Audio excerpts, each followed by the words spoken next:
Philippians chapter 2, verses 1 through 18, and discussed part 2 of a pair of lessons about the Christian mindset, how we as Christians are supposed to be minded towards Christ in our service and our daily walk, as exemplified in Philippians chapter 2.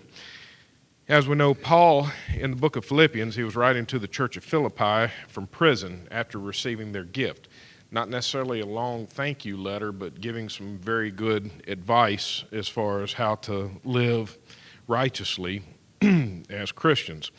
Now, Paul hoped to encourage and strengthen this congregation that he held dear. This was a very, very close congregation to him, being the first of which that he established in Europe. So it was very, very close to his heart. Paul alludes to an uncertainty with his own life within the passage that was read last week, especially as you got through verse 18. So we know that this is coming, what we believe is he was in Rome at that particular time, and we know that his death was coming at least soon. He was uncertain, of course, of when. Now, getting to this lesson for this week. In 2004, I started working with a company called Nations Rent. Now, before then, I worked with a small construction company as a general contractor, and I'm telling you, there's a lot of limitations there when it's a startup. You're having to buy the pens, the paper clips, you're having to get the copying machine, you're having to start everything from scratch.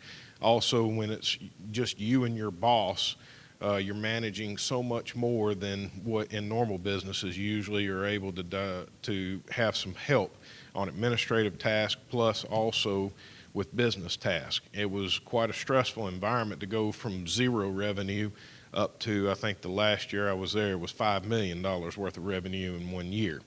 It was a terrible time, but as far as going through that experience, of course it brings me to where I am today. And throughout that, I finally made the decision that in order for me to be a better husband, be a better man, to get my spiritual life back in order, I needed a new job. Because some people, they will sit there and say, well, you need to get your life right, and then the job will be fine. Well, in my position was I needed to get that major distraction out of my life before I could really focus on what was important. Right, wrong, or indifferent, that's just what I had to do for me. But when I went to Nations Rent, it was a breath of fresh air. It was a great challenge, something I had a lot of stress on me from the previous job that it took me a while to try to get rid of some of that stress and anxiety that was on me. It had its challenges. I called it retail, even though it's construction equipment rental, it's retail. And anyone who's been in retail, you know that it's cutthroat. It is absolutely cutthroat, very stressful environment in that regard, but it wasn't near as stressful as what we had before. But it had its challenges. In order to run a business of this sort, of course, you've got to have good people. In that business, we had, of course, salespeople to take orders. We had delivery drivers to make sure that equipment got there on time, on schedule, and the way we had promised. We had mechanics to have to repair the equipment when it was broken, and, of course, managers to set the overall vision and help guide us in the direction as far as hiring the right people. That brings me to my point. At that particular location, I'd have to say that we had the 3 best diesel mechanics I'd ever been around.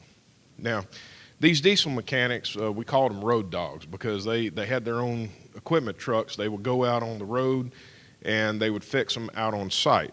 But I'll tell you, with these guys, you never really heard any complaints because these main 3, they could pretty much fix anything that they needed to.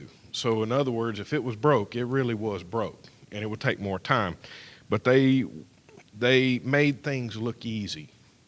It was a challenge, but they made it look really easy. They were just very, very, very talented. Now, these guys, of course, they came with a price. They were paid the highest wage per hour in our territory because of that experience, because of what kind of quality work that they did. I remember one time I walked into the shop, and I saw one of them standing there, and I knew very, very good mechanic, and I saw him with a broom sweeping, and everybody else was sweeping. I'd heard the boss come by there, and he was like, "All right, let's clean up this shop. Everybody, let's get it going." And I just kind of looked at him. I was thinking, you know, uh, don't you have any other jobs that you could actually work on right now? Because I'm thinking, he's getting paid quite a high wage. That's a lot of money to have somebody pushing a broom. His response really stuck with me. He said, boss told me to clean the shop. Doesn't make a difference to me. It all pays the same. It all pays the same. Whether I'm pushing a broom or going fixing a diesel engine, it all pays the same. It doesn't matter to me. My ego is not that big that I have to sit there and say, well, this is beneath me. This is beneath me. I shouldn't have to do these things. He could, but he chose not to. Different attitude. So it brings us up to what we're discussing this week. We're going to be looking at Philippians chapter 2, verses 19 through 30, and we're going to look at two helpers that Paul had. Two helpers that the task was never too big. The task was, hey, look, we're really close to Paul. There's some things that are beneath us. These are not the attitudes that these gentlemen possessed, and we'll just kind of talk a little bit about that. So just some questions to help us get our minds in the right direction. Do you think Paul could have spread the gospel all by himself? Do you think it's possible he could have done all the work by himself? He could have done some amount by himself. He could have done some amount. In what way? In what way? Well, I mean, he could have traveled by himself. He could have, he worked for reasons, but he could have. I don't think he could have accomplished everything that he did by himself. Well, he's not able to accomplish everything, but he had a lot more tools at his disposal also, especially with the Holy Spirit, his ability to impart spiritual gifts and such and so on. He had a knowledge that even we would long to have, but would he be able to do it? He would be able to do a substantial amount, but we all admit that he wouldn't be able to do everything by himself. So why was it important for Paul to have help?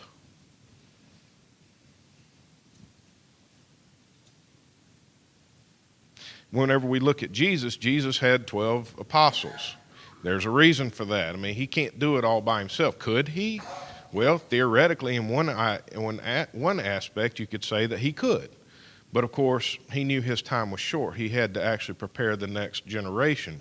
He couldn't do it all by himself. So how does having help benefit Paul? Well, it makes it more expedient. We all know that when we're doing tasks, having more help assists us in getting it done quicker, such as going back and breaking down the fellowship hall or setting up tables. As Tim was mentioning, is that the more people that we have back there, the less we work per man or woman in doing that work.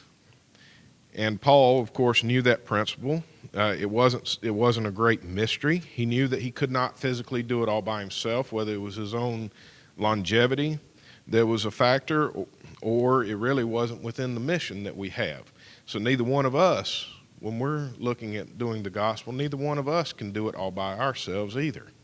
We must have help. We must have assistance in that process. So The thing Paul couldn't do by himself is he couldn't leave, say, Timothy in a different location from where he was at.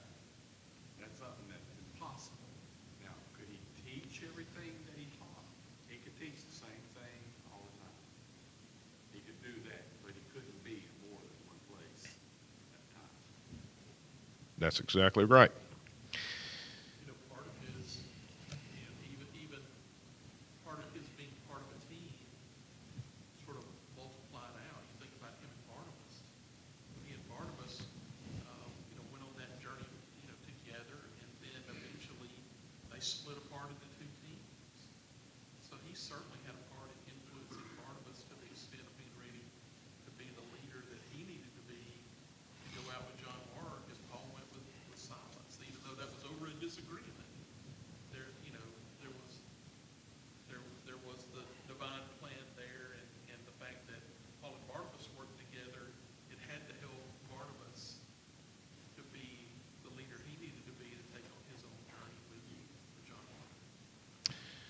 I think what we sometimes we forget at times is that Paul was an ordinary man. He was an ordinary man, just like the rest of us.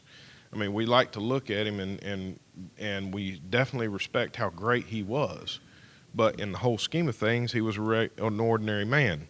Acts chapter 9:16, Jesus informed Ananias that Paul would suffer much for his name. And boy, did he suffer. He suffered and suffered.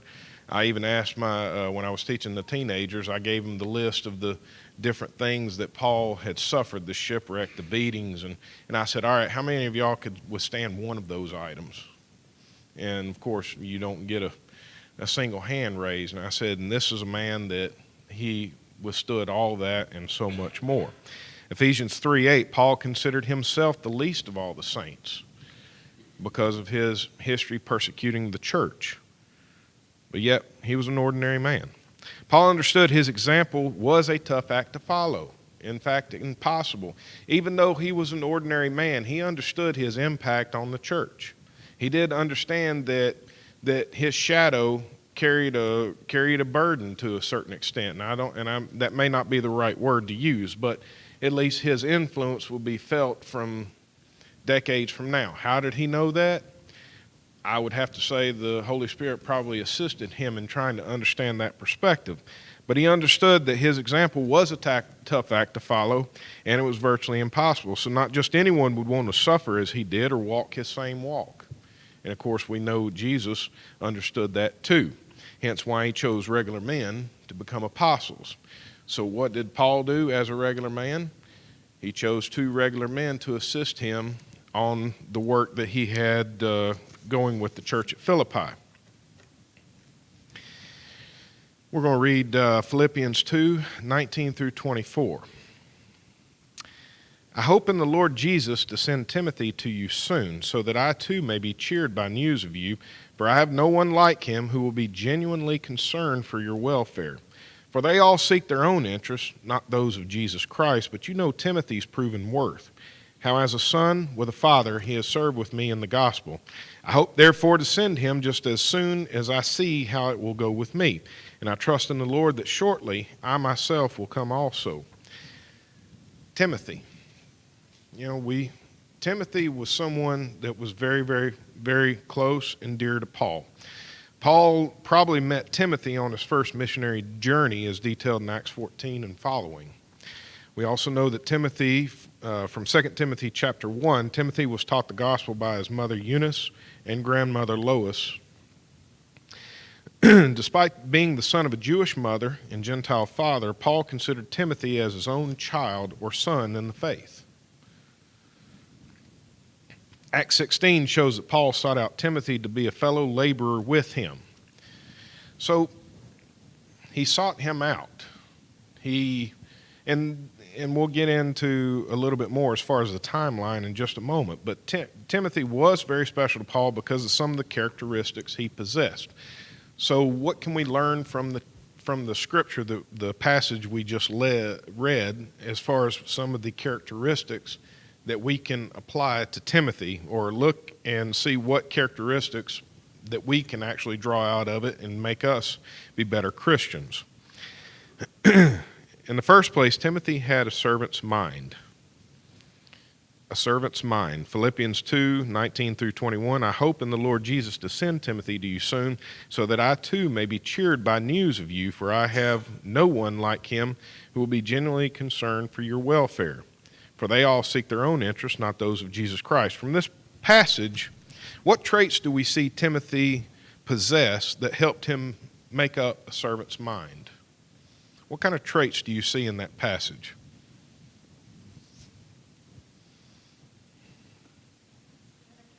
He was dedicated.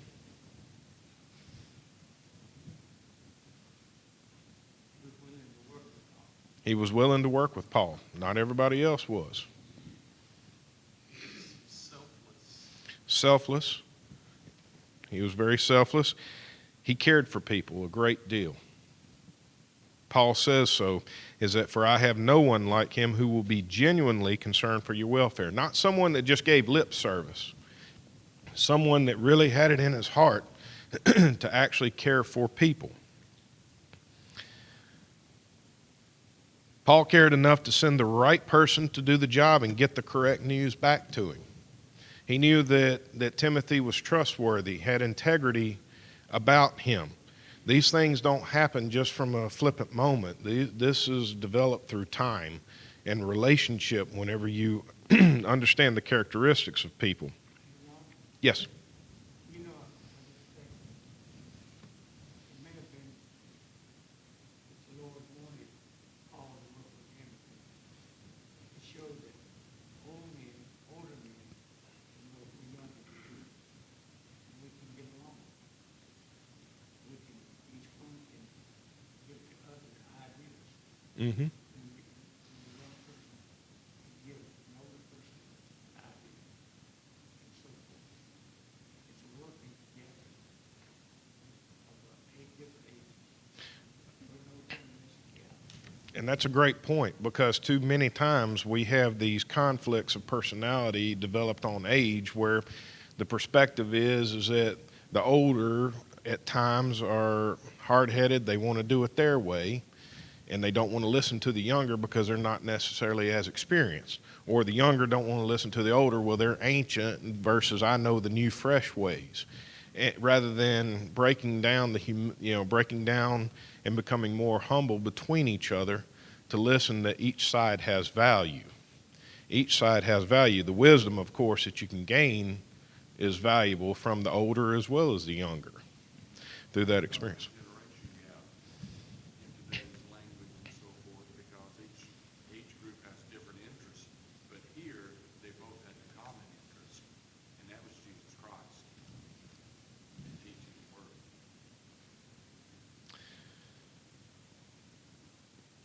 In Romans 16, Paul greeted 26 different people in Rome, but no one wanted to make this trip for Paul. No one wanted to make this trip for Paul. Timothy was selfless. He was willing to step up when no one else wanted to make that trip. Paul said that why did they not want to do it? Well, they were wanting to seek their own interests, not those of Jesus Christ. Why do we today not want to do the work that we're supposed to do? It becomes one of those issues, is that do we do it because we're being selfish about it? Or do we not do the work because we're being selfish about it? Or do some of us do so much work that we feel guilty when we don't do more? It's one of those interesting things. What are your thoughts?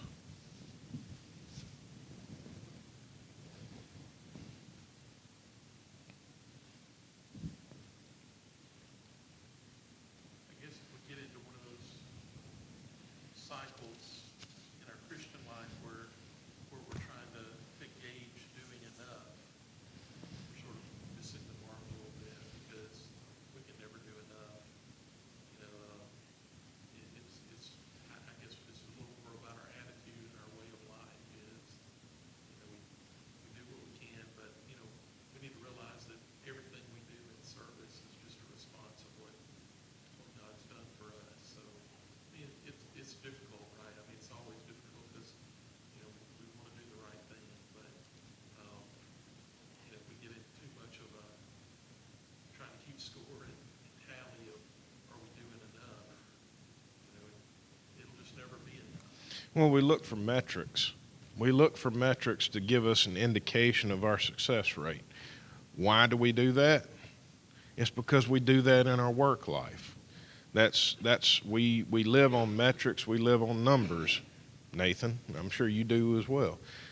We look at that to look at efficiency ratios. We look to try to find all types of number analysis to figure out how effective we are. But it's one of the mysteries. It's kind of like mental health. One reason why it's probably not, and this is my theory, my opinion, why mental health is not something that's being supported by our health insurance companies is there are no metrics to determine whether someone is healing or not, or if we can minimize the expense. Because how can you get into someone's brain and figure out what numbers, what is the cost involved with doing certain procedures as far as how effective they are? Sometimes mental health is one of those things, it's an ongoing process and it'll never end. So therefore they think that that's a black hole of money and they shy away from it. But when it comes to when it comes to our motivations here, there at times we rely on statistics, probably too much. How many times do we hear those ones who are advertising great works overseas, advertising the dollar per conversion, or how many baptisms we have, or how successful, how many churches have been planted? We like to hear those numbers. That makes us feel good, but is it really making disciples? That's a different story altogether. It's something that, to a certain extent, we have to trust that God is going to keep the score, not necessarily us. Now, Philippians chapter 1, 15 through 17 details conflict and motivations of those working in the church, and dealing with those that were puffed up with pride, that they wanted to do these great works for their own image, and others that were more humble. But what you have here is that regardless of who it was, no one wanted to go to Philippi for Paul, but Timothy did. Unfortunately, when we have these internal challenges where you have conflicts within the church, that takes precious time, energy, and resources away from what matters most, especially if it's trivial matters. Matters of opinion versus matters of doctrine. Unfortunately, there's more times than not when we have conflicts within the church, it's matters of opinion. And it's very, very unfortunate when we allow matters of opinion to, in a way, become as important as matters of doctrine. But Timothy understood that. He understood those challenges. That's why Paul chose him, or he elected to go to Philippi for Paul. He had a servant's mind. He had a mind full of service. What other characteristic did he have? He had a servant's training. In verse 22 of Philippians 2, he says, "But you know Timothy's proven worth, how as a son with a father he has served with me in the gospel." Now, we talked about the mechanics, the three mechanics that we had in our territory that were the highest paid, and they had proven their worth. Why? Because I knew that if I sent them out there, they would do everything they could to get that piece of equipment up and running again. I could not say that about other mechanics that I've dealt with.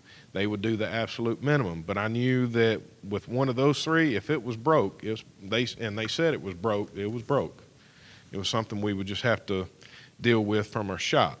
But they had proven their worth. But how did they attain that worth? How did they attain that worth?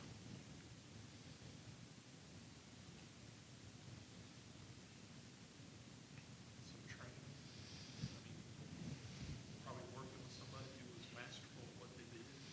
Lots and lots and lots of training and experience. I mean, how do we attain any of our worth? Will we, at our jobs, will we all be paid what we're worth? Probably not. Probably not. More than likely, no. But how do we get to at least where we feel like we have some type of worth? It comes through experience. As a leader in the church, will we ever get the respect that we feel that we are worth at times? Probably not, but God is watching. God will give us the glory when in His due time. We just have to continue to maintain the servant's heart. It took training to be able for the mechanics to prove their worth. And of course, with Timothy, he was no different. Paul, when he took Timothy on his when Paul didn't take Timothy with him when he first obeyed the gospel. He didn't take a new convert.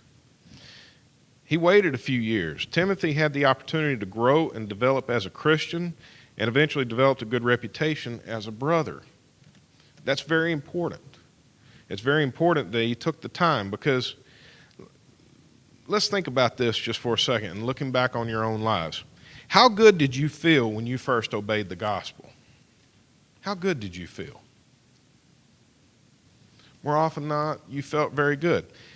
How did you feel when you first sinned after obeying the gospel? Terrible. Because you had that conscience about you. But at that moment in time, you have a choice to make, do you not? You say, well, Okay, I've come off this high, now I've hit this low, what do I do about it? What's the choice that you make? I can either do what's right because it's bothering my conscience and try to continue living faithfully, or I can just go ahead and, well, there's no way I can live up to that standard. I can't live up to Jesus or Paul. What we know now is Paul was a sinful man, but yet he considered himself the least of all the saints because of that.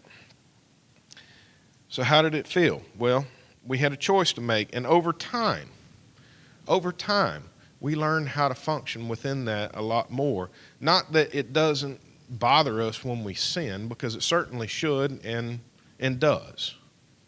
But at the same time, we understand that we're human, that we will continue to sin, that it's something that we have to continue to build upon, that we find different areas to avoid those temptations. We become experienced in dealing with the challenges that are thrown at us.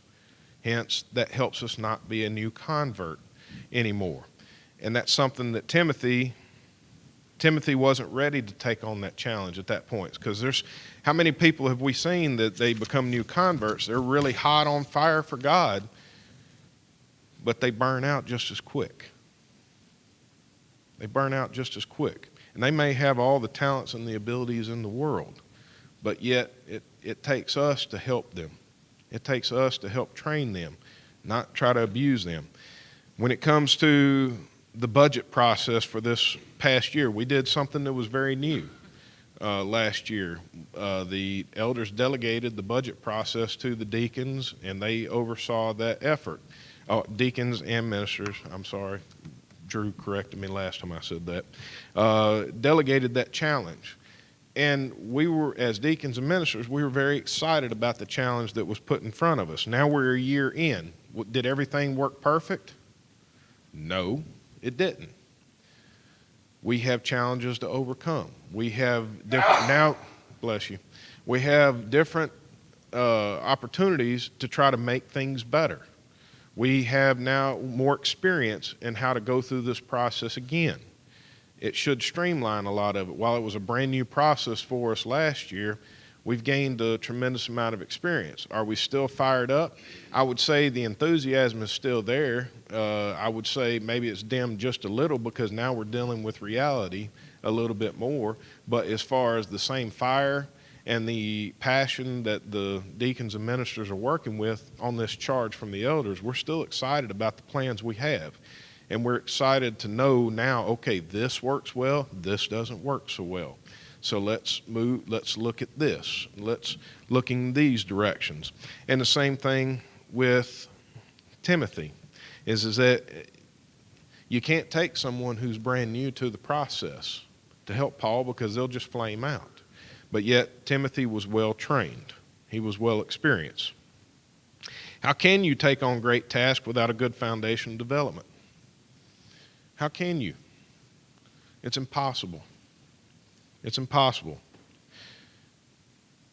You know, I call it the difference because one of the things I had to learn in construction equipment rental was if someone was talking about trees, what they wanted to do, whether it was take a backhoe, knock over a tree, or something like that, we would have to ask them, what type of tree is it?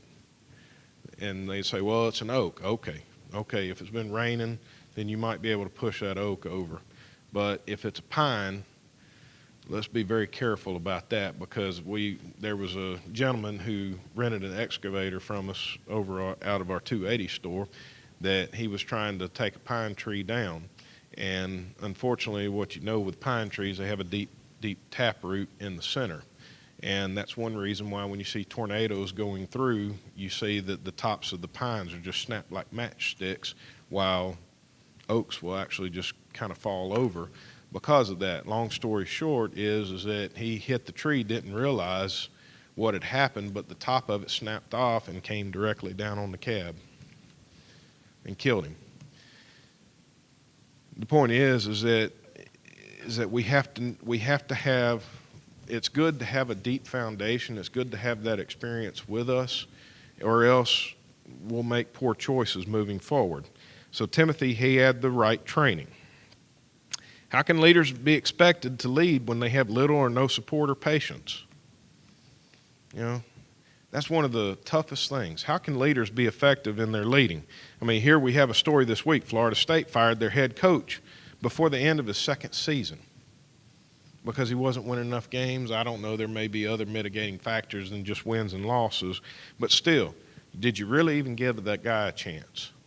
What if we take a preacher, let's say something happens to Drew, we name a new preacher, and we start putting metrics in place. Well, this year we expect this many baptisms, this many people coming forward, and deacons we expect, if you want to remain in your position, we expect you to meet the budget every week and do that. Well, realistically, how can we possibly do that? And is that fair? Is that a fair metric to be able to put into place? You've got to support your leaders. You've got to have patience in the process.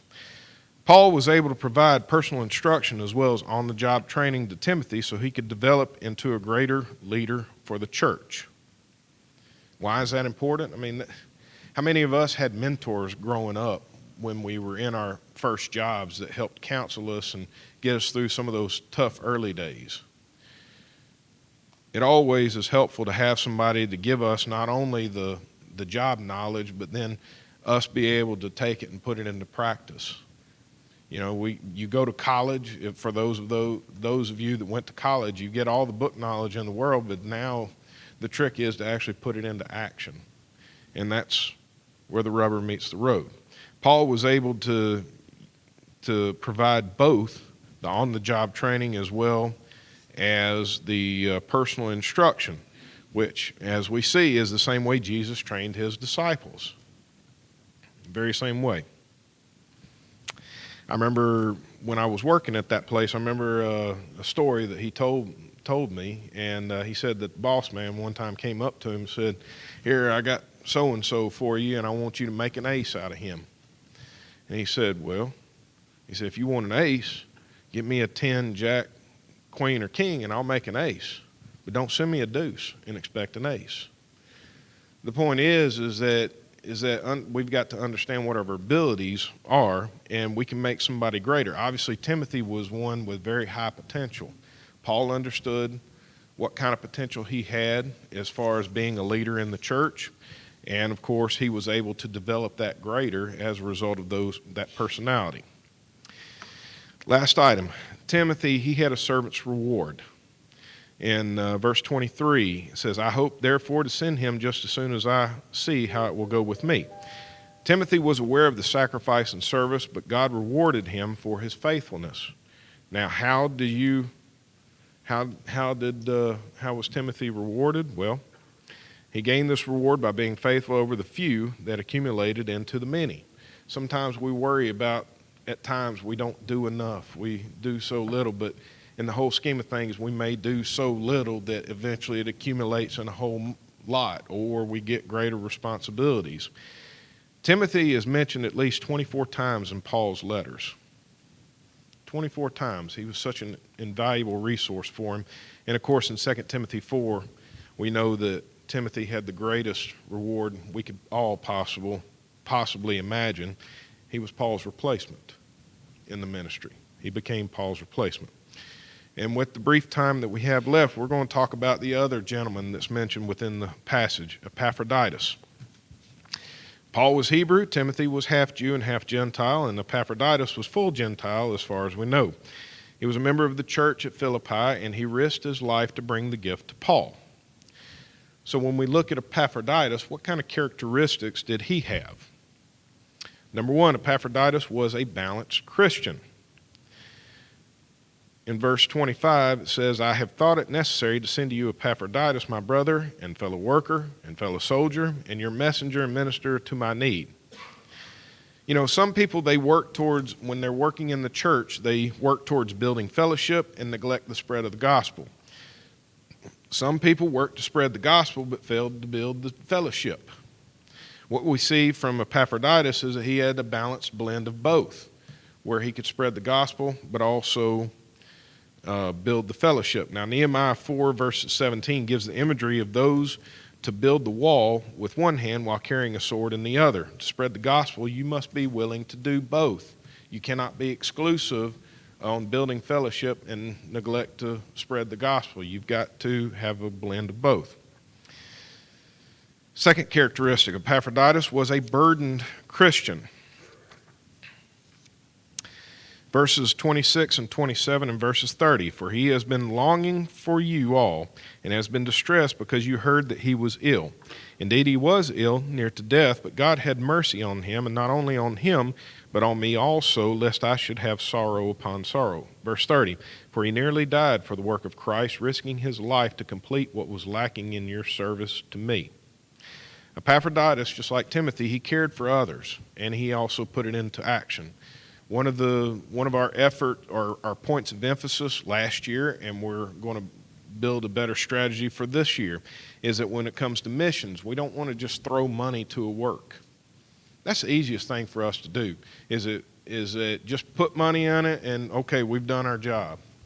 We're actually going to look at putting boots on the ground.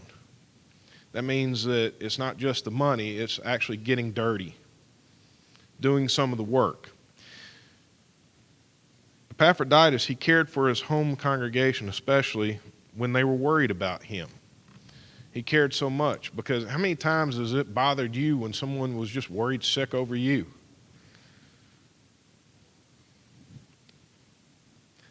Epaphroditus, he put his care into action. Not just he cared for others, here's some money, I did my good deed, I can stand back here.